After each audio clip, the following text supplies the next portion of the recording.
श्री राम। गुरुर्ब्रह्मा गुरुर्विष्णु गुरुर्देवो महेश्वरा, गुरु साक्षात् परब्रह्म तस्मै श्री गुरुवे नमः।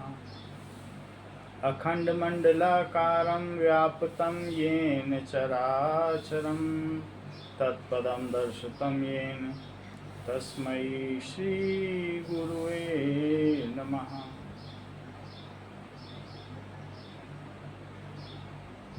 मंगलवार के सत्संग में आप सभी साधक भाई बहनों को राम राम। हम लोग गुण त्रय विभाग योग अध्याय 14 पर हैं। श्लोक संख्या 24। सम दुख सुख स्वस्था समलोष्टाश्म कांचनः तुल्य प्रिया प्रियो धीरः तुल्य निंदात्म संस्तुति। सम दुख सुखा स्वस्था सम लोष्टाश्म कांचना, जो सुख और दुख में सम है।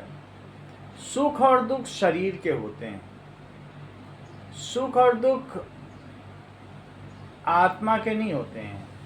ये हमारे तन को, प्राण को, शरीर को, इसको तो सुखी भी कर सकते हैं और दुखी भी कर सकते हैं, और ये प्रारब्ध के हिसाब से होता है। हमारे जो पूर्व कर्म हैं और जिनका हमें भुगतान करना है, उसके हिसाब से शरीर को कष्ट भी मिलता है, सुख भी मिलता है, धन वैभव भी मिलता है, या अभाव भी रहता है, भूख प्यास होती है और खाना नहीं मिलता, सब कुछ होता है। इन सभी स्थितियों में भी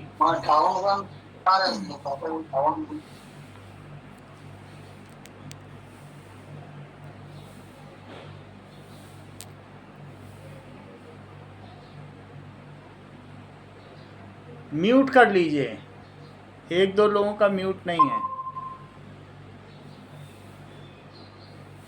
इन सभी स्थितियों में जो शरीर को विजातीय मानकर हमारा सजातीय तत्व नित्य निरंतर संबंध प्रभु से है, तो शरीर को सुख या दुख होने पर भी जो सुखी और दुखी नहीं होता, सम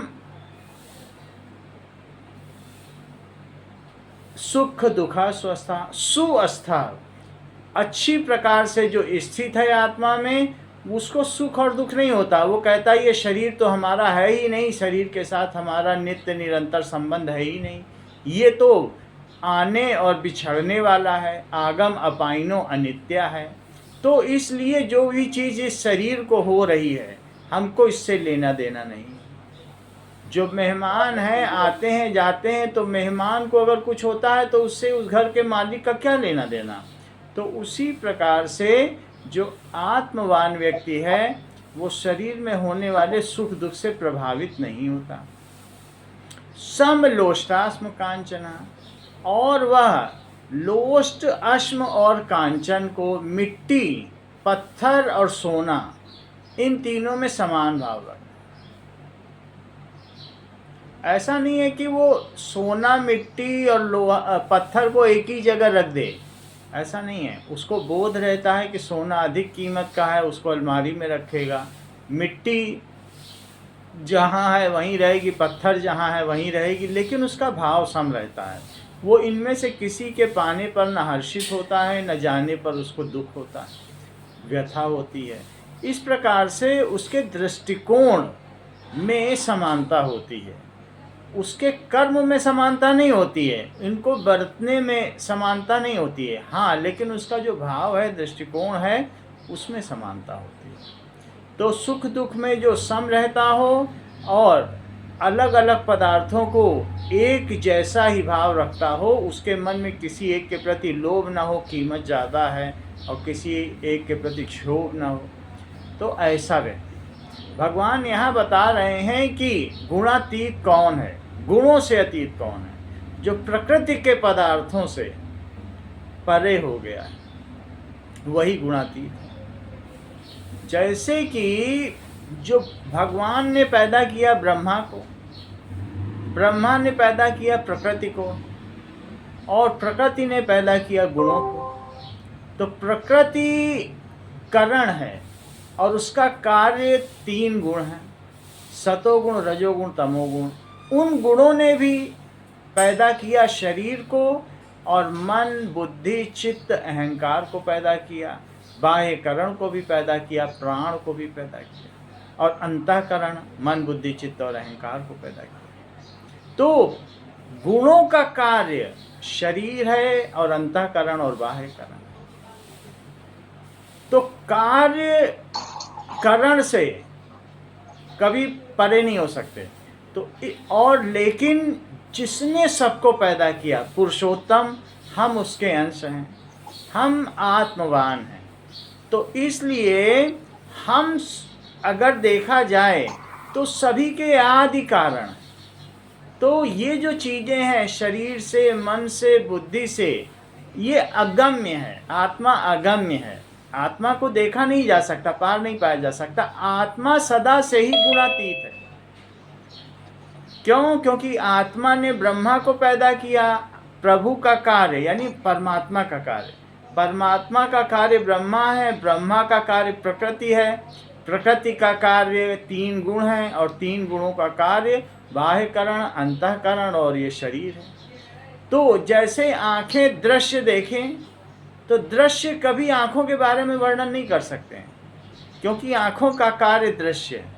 उसी प्रकार से ये जो चीज़ें एक दूसरे से उत्पन्न हो रही हैं, वो अपने आदि कारण को, परमात्मा को, अंशी को और उसके अंश को, वहाँ तक वो पहुँच ही नहीं सकती। तो जो आत्मवान है वो इनसे सर्वथा अप्रभावित रहता है। जैसे किसी दृश्य में कोई खराबी आ जाए तो इसका ये मतलब नहीं है कि आँखों में खराबी आ गई। तो उसी तरीके से शरीर में कोई दुख आ जाए, सुख आ जाए, तो ये तो कार्य हैं। किसके कार्य हैं? गुणों के। गुण किसके कार्य हैं? प्रकृति के। प्रकृति किसका कार्य है? ब्रह्मा का। ब्रह्मा किसका कार्य है? परमात्मा का। और परमात्मा का पुत्र कौन है? आत्मा। तो इस प्रकार से कार्य अपने करण को प्रभावित नहीं कर सकता। दृश्य आँखों को, दृश्य में खोट आ जाए, दृश्य बिगड़ जाए तो आंखें फिर भी भली चंगी हैं। तो इस प्रकार से भगवान कहते हैं जिसका सम्यक नजरिया है, जिस आत्मवान व्यक्ति ने अपने का संबंध विच्छेद कर लिया। किससे विच्छेद कर लिया है? शरीर से, अंतःकरण से यानी मन, बुद्धि, चित्त, अहंकार से, और तन से और प्राण से। वो कहता है ये तो हमारे हैं ही नहीं। वास्तव में जो अनन्य भक्ति होती है, अव्यभिचारिणी भक्ति होती है। जैसे एक स्त्री है, उसका विवाह हो गया तो उसका परम कर्तव्य और स्वधर्म है अपने पति की सेवा करना और पति के लिए ही सोचना, जो भी करना पति की भलाई करना। अगर वो पर पुरुष गमन करती है तो उसे व्यभिचारिणी कहा जाएगा, और ऐसे पुरुष भी है जो पर स्त्री गमन करेगा तो उसे व्यभिचारी कहा जाएगा। तो उसी प्रकार से हमारी आत्मा का संबंध प्रभु से है, और अगर आत्मा अपने प्रभु को छोड़कर इस शरीर को अपना मानती है, इस मन बुद्धि को अपना मानती है, अंतःकरण को, बाह्यकरण को अपना मानती है, तो वो भक्ति अव्यभिचारिणी नहीं होगी। हमें सिर्फ एकमात्र प्रभु को ही अपना मानना है, तो वो भक्ति अव्यभिचारिणी। देखिए किसी का म्यूट नहीं है, म्यूट कर लें। ये अतिथि कामले का म्यूट नहीं है, आप प्लीज म्यूट कर लें। हमारी तरफ से हो नहीं रहा है, आप खुद कर लें।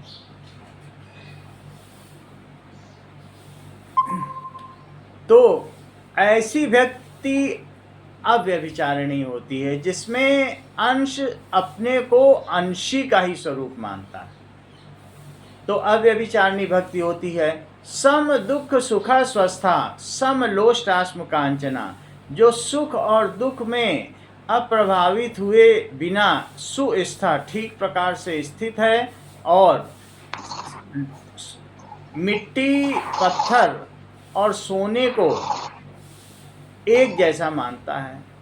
तुल्य प्रिया प्रियो धीरा, जो प्रिय और अप्रिय है उसमें जो हमारी इंद्रियों के, शरीर के और प्राण के तृप्ति के साधन है वो हमको प्रिय लगते हैं, और जो उन साधन को पूरा करते हैं वो लोग भी प्रिय लगते हैं, और जो हमारे भोग में बाधा डालते हैं वो अप्रिय लगते हैं। लेकिन जो तुल्य प्रिया प्रियो धीरा, जो इन सभी में क्रियमाण कर्मों की सिद्धि असिद्धि में, यानी तात्कालिक फल की प्राप्ति या अप्राप्ति में भी जो अप्रभावी है, जिसको प्रभाव नहीं पड़ता, हमने काम किया और हो सकता है वो सफल भी हो जाए और हो सकता है कि वो ना भी सफल हो। काम करना हमारे अधिकार में है लेकिन फल पर हमारा अधिकार नहीं। तो जो प्रिय और अप्रिय की प्राप्ति में स्थिर रहता है। और धीरा, धीरा का क्या मतलब है? धैर्यवान। नित्य अनित्य, सार असार आदि के तत्वों को जानकर स्वतः सिद्ध स्वरूप में स्थित होने से गुणातीत मनुष्य धैर्यवान हो जाता है। जब मनुष्य धैर्यवान है, आत्मवान है, तो ऐसे में वो व्याकुल नहीं होता कि वो जानता है यस मानो द्विजते लोको लोकानो द्विजते चया, हर्ष अमर्ष भयोद्वेगे मुक्तो यश चरणे पिया, यस्मात् न उद्विजते लोको, जिसके द्वारा संसार में उद्वेग पैदा नहीं होता कि मैं गया और बगल में पड़ोसी को 4 बात सुनाया तो उसमें उद्वेग पैदा करके आ गया, देखो मैंने कितनी हलचल पैदा कर दी उसके मन में। यस्मात् न उद्विजते लोगो, जिसके द्वारा संसार में उद्वेग या हलचल पैदा नहीं की जाती, जो किसी को क्षोभ नहीं देता, कष्ट नहीं देता। यस्मात् न उद्विजते लोको लोकान न उद्विजते चया, और स्वयं भी संसार के द्वारा उद्विग्न नहीं होता। संसार में कोई उसे कितना भी बोल जाए लेकिन वो उद्विग्न नहीं होता, उसके अंदर कोई क्षोभ नहीं होता, शांति बनी रहती है। हर्ष अमर्ष भय इन सभी से वो मुक्त रहता है, न किसी से उसको जलन है, अमर्ष है, न किसी के कुछ हर्ष है किसी विषय पर। तो इस प्रकार से व्यक्ति धैर्यवान बना रहता है। तो यहाँ बताया गया है गुणातीत के लक्षणों में सर्वारंभ परित्यागी, जो सभी चीजों का तुल्य प्रिया प्रियो धीरा। देखिए किसी एक का म्यूट नहीं है, म्यूट कर लें। तुल्य प्रिया प्रियो धीरा, तो जो प्रिय और अप्रिय दोनों वस्तुओं में, दोनों ही परिस्थितियों में एक समान बना रहता है। और धीर है, धीर का मतलब धैर्यवान है, और वो जैसे जल जितना गहरा होता है उतना ही धैर्यवान होता है। तुल्य निंदात्म संस्तुति, और अपनी निंदा और स्तुति जो दोनों में समान है वही गुणातीत। हमारी कोई स्तुति करे, हमारी कोई तारीफ करे, तो कहा जाता है कि अगर जो तारीफ करता है तो हमारे जो संचित गुण हैं, जो संचित पुण्य कर्म हैं, उनका क्षय होता है। तो बहुत हम ये न सोचें कि हमारी कोई तारीफ करे, और कोई निंदा करे तो भी हमारे नए क्रियमाण कर्म होते हैं, फिर हमारे अंदर क्षोभ पैदा हुआ कि हम इसका ऐसा करेंगे वैसा करेंगे। दोनों ही स्थितियों में जो सम बना रहता है, तो गुणातीत के लक्षण कहे गए हैं। वास्तव में जो आत्मा है उसके तो कुछ लक्षण ही नहीं होते। हाँ, शरीर से संबंधित ये आत्मा है, इसलिए कहा जाता है इस शरीर में के, इस शरीरी यानी इस निवास स्थान के निवासी के ये लक्षण। वास्तव में तो आत्मा लक्षण रहित है, उसमें क्या लक्षण हो सकता है? वो अव्यक्त है, अनादि है, अजन्मा है। तो ऐसी आत्मा के लक्षण कुछ हो ही नहीं सकते। फिर भी चूंकि अर्जुन ने पूछे थे कि गुणातीत के लक्षण क्या हैं, तो भगवान यहाँ बताते हैं कि जो सुख दुख में सम है, जो धैर्यवान है, जिसको बाहरी परिस्थितियों से कुछ फर्क नहीं पड़ता, जो मिट्टी पत्थर और सोने को समान समझता हो, और प्रिय और अप्रिय की प्राप्ति में, प्रिय की प्राप्ति जो शरीर के लिए हितकारी है और अप्रिय की प्राप्ति जो हितकारी नहीं है। जो काम में वस्तुओं को पा जाए तो कहते हैं प्रिय प्राप्त हो गया, और काम्य वस्तुओं को ना पाए तो कहेंगे ये तो बड़ा प्रिय हो गया। लेकिन ऐसे समान व्यक्तियों के लिए है जो सांसारिक प्राणी हैं, पर जो गुणातीत है उसके लिए न कुछ प्रिय है, न अप्रिय है, न सुख है, न दुख है। वो वहाँ तक पहुँच ही नहीं पाते, आत्मा तक। क्यों? क्योंकि सबका आदिकरण तो परमात्मा है और परमात्मा के ही सारे कार्य हैं, तो कार्य कभी करण को प्रभावित नहीं कर सकता। इसलिए जो गुणातीत है वो अपनी निंदा, अपनी स्तुति, कोई उसकी बुराई भी करे, 4 बात सुना के चला जाए या ये भी बोल जाए आप तो बहुत अच्छे हैं, दोनों ही स्थितियों में वो सम रहता है। मानापमानयोस् तुल्य, कोई उसके अहंकार को चोट पहुंचा जाए तो भी उसको कोई फर्क नहीं पड़ता। मान और मान भी कर जाए, बुला के बड़ा अतिथि सत्कार करे, मान करे, तो भी ऐसे में उसको प्रभाव नहीं पड़ता। ये अतिथि कामले जी आप म्यूट कर लें, आपकी आवाज आवाज आ रहा है डिस्टरबेंस, थोड़ा म्यूट करें। वो अतिथि कामले नहीं है, अतिथि कामले सभी में लिखा हुआ है। अच्छा, उन्होंने अपना नाम नहीं चेंज किया है। अच्छा। मानापमानयोस् तुल्य तुल्यो मित्रारिपक्षयो, जो मान और अपमान में तुल्य है, तो कोई हमारा मान करे या कोई अपमान करे, बहुत बुला करके सम्मान करता है तो आत्मा कहती है हमारा क्या सम्मान हो सकता है। शरीर का, शरीर में जो वैभव है, धन है, संपदा है, गुण है, कौशल है, उनका मान सम्मान हो रहा है, कोई आत्मा का तो कर नहीं रहा। क्योंकि हमारी आत्मा तक किसी की पहुँच ही नहीं है, तो इसलिए आत्मा का सम्मान नहीं हो सकता है। आत्मा सर्वव्यापी है, तो वो ये सोचता है जब हमारा सम्मान ही नहीं हो रहा है तो अपमान भी नहीं हो रहा है। तो जो आत्मवान व्यक्ति है, जो गुणातीत व्यक्ति है, वो आत्मा में स्थित होता है, उसका न मान होता है न सम्मान होता है, इसलिए वो दोनों में समान रहता है। वो जानता है ये शरीर के लिए हो रहा है, शरीर है तभी तक इसका मान सम्मान है, शरीर के न रहने पे क्या मान और क्या अपमान।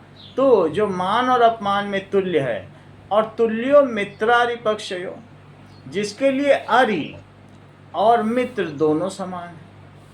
भगवान राम के लिए दोनों समान थे। उन्होंने बोला कि रिपुसम करेहु बत कही सोई, मोर काज ता सुहित होई, कि हे अंगद, तुम रावण के साथ भी ऐसी बात करना कि उसका हित हो।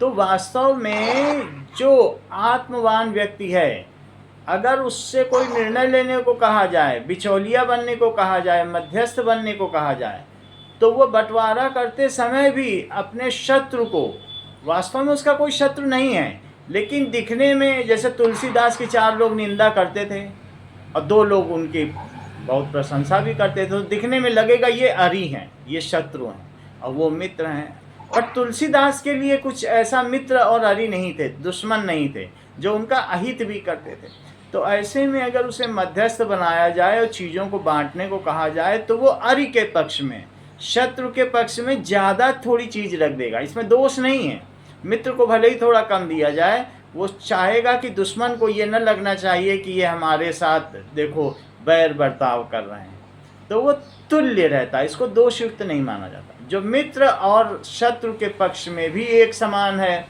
जो मान और अपमान में भी एक समान है। वास्तव में ये चीज़ें उसको छू ही नहीं गई हैं, लेकिन देखने वाले को लगता है देखो इनका मान करो या अपमान करो, इनको कुछ होता नहीं है। वास्तव में ये गुणातीत है, वास्तव में ये शत्रु और मित्र के साथ भी एक व्यवहार करते हैं, इसलिए ये गुणातीत है।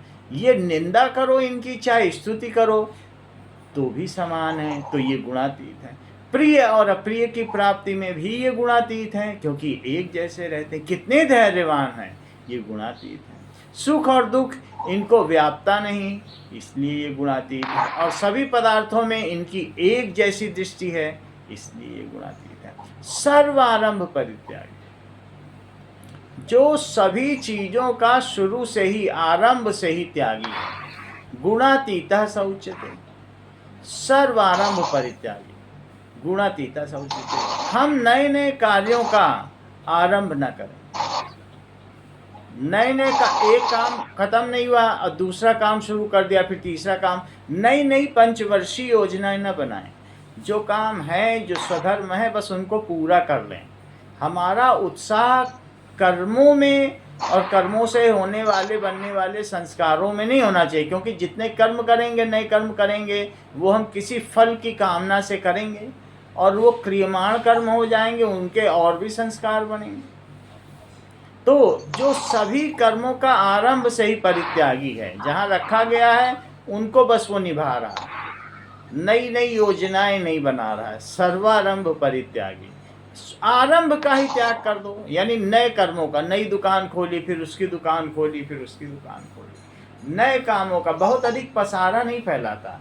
इस शरीर को जो अपनी आत्मा के विकास के लिए इस्तेमाल करता हो, ऐसा हमें होना चाहिए गुणातीत होने के लिए। तो जो गुणातीत होता है वो तो नए कर्मों का, नए आरंभों का त्याग कर ही देता है, और जो चल रहे हैं कर्म, जो स्वधर्म में, सिर्फ उनको करता रहता है। गुणातीता स उच्यते, गुणातीत, उसी को गुणातीत स उच्यते, वास्तव में उसे कहा गया है। गुणातीत वो है नहीं, क्योंकि गुण कभी उसमें व्याप्त ही नहीं थे। तो गुण तो उसके कार्य थे। जैसे परमात्मा का कार्य ब्रह्मा, ब्रह्मा का कार्य प्रकृति, प्रकृति का कार्य गुण। तो गुण कार्य है, प्रकृतिकरण है, प्रकृति कार्य है, ब्रह्माकरण है, ब्रह्मा कार्य है और प्रभु आदिकरण है। तो जो गुण है वो कैसे उसको पा सकते हैं? गुण तो व्याप्त हो ही नहीं सकते। तो इसलिए ऐसा लोग कहेंगे कि गुणातीत स उच्यते, वो गुणों से परे है, गुणातीत है, तीनों गुणों से परे, ऐसा लोग कहते हैं। वास्तव में तो वो लक्षण रहित। तो ये 25वां श्लोक था। 26वां श्लोक देखिए।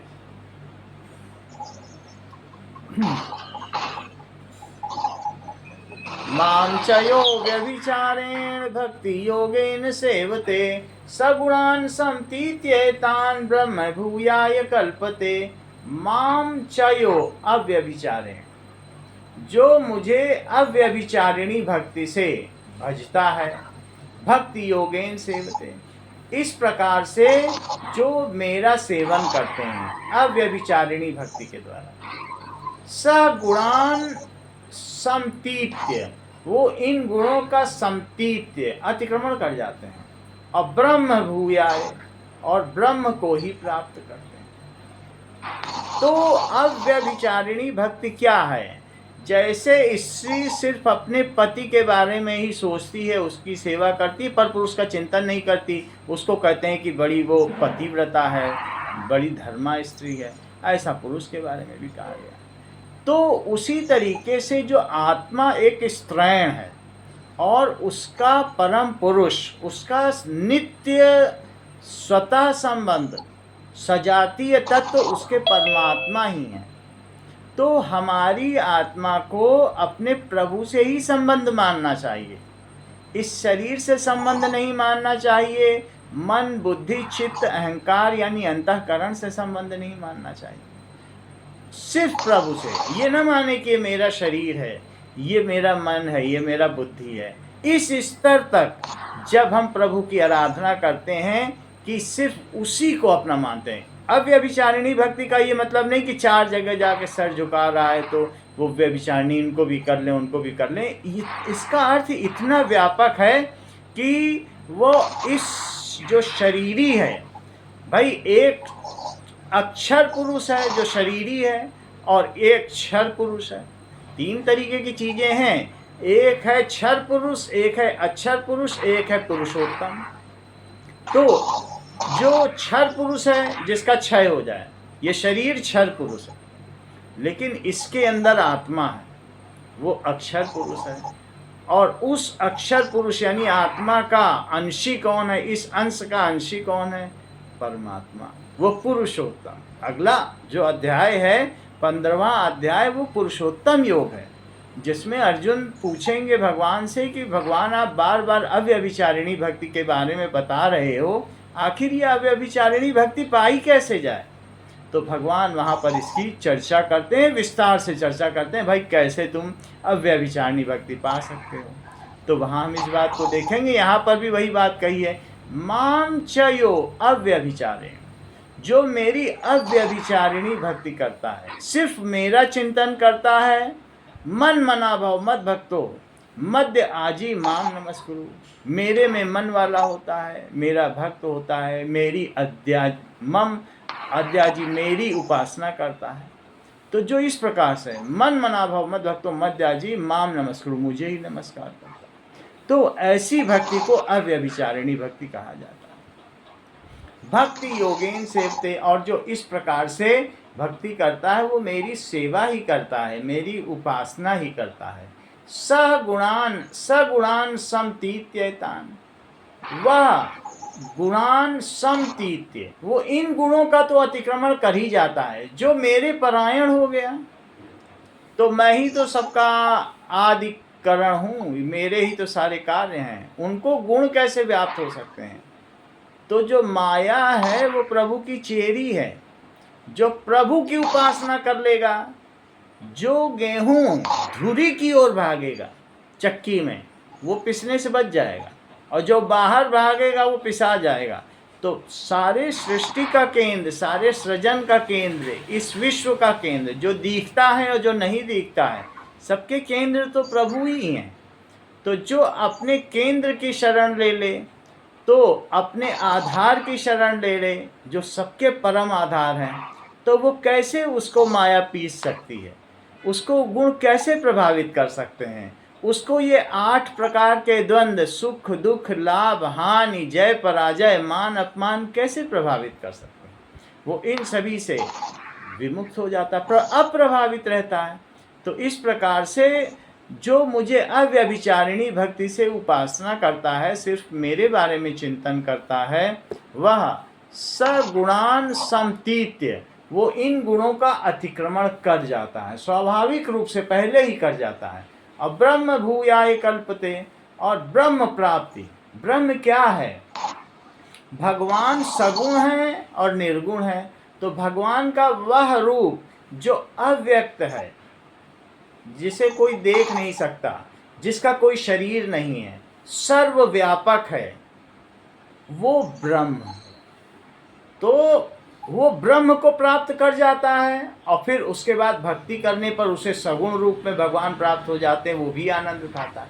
ब्रह्म को तो गुणातीत व्यक्ति पा ही जाता है, जो इन गुणों से मुक्त होता है वो पा ही जाता है, चाहे फिर वो ज्ञान योग से पाए, चाहे कर्म योग से पाए, चाहे लय योग से पाए, या और भी शब्द योग हैं, कई योग हैं, किसी से भी पाए, तो ब्रह्म को प्राप्त हो जाता है। और फिर उसके बाद जो मेरी पराभक्ति परम भक्ति को प्राप्त होता है, तो मैं उसे अपना सगुण रूप भी दिखाता हूँ। अर्जुन को उन्होंने अपना सगुण रूप भी दिखाया।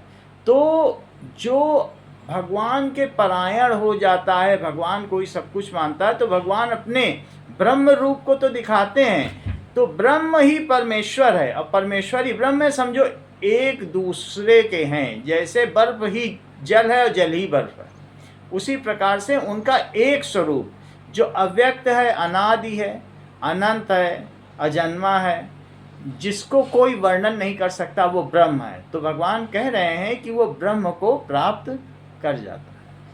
श्री राम।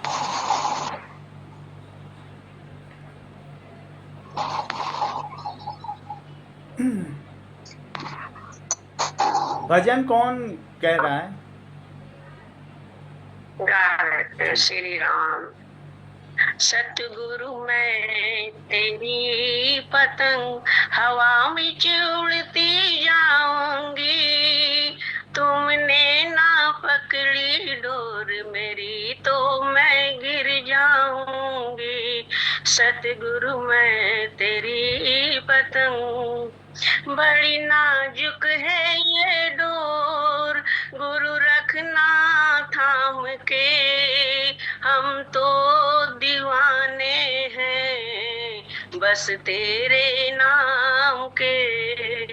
तेरा हाथ रहे जो सिर पर, तेरा हाथ है मेरे सिर पर, भव पार हो जाऊंगी, तुमने ना पकड़ी डोर मेरी तो मैं गिर जाऊंगी। सतगुरु मैं तेरी पतंग। ये राह बड़ी कठिन है और ऊंचा है आकाश, बस यही है तमन्ना आ जाऊं तेरे पास। बस यही है तमन्ना आ जाऊं तेरे पास। मैं छोड़ के झूठे जग को, मैं छोड़ के झूठे जग को तेरी हो जाऊंगी। तुमने ना पकड़ी डोर मेरी तो मैं गिर जाऊंगी। सतगुरु मैं तेरी पतंग। ये मोह माया की आंधी कहीं मुझको ले न जाए। तेरी कृपा है गुरुवर, मेरा जीवन संवर गया है। तेरी कृपा है गुरुवर, जीवन संवर गया है। तेरी कृपा से गुरुवर, तेरी कृपा से गुरुवर, प्रभु से मिल जाऊंगी। तुमने ना पकड़ी डोर मेरी तो मैं गिर जाऊंगी। सतगुरु मैं तेरी पतंग, हवा बिच उड़ती जाऊंगी। तुमने ना पकड़ी डोर मेरी तो मैं गिर जाऊंगी। श्री राम।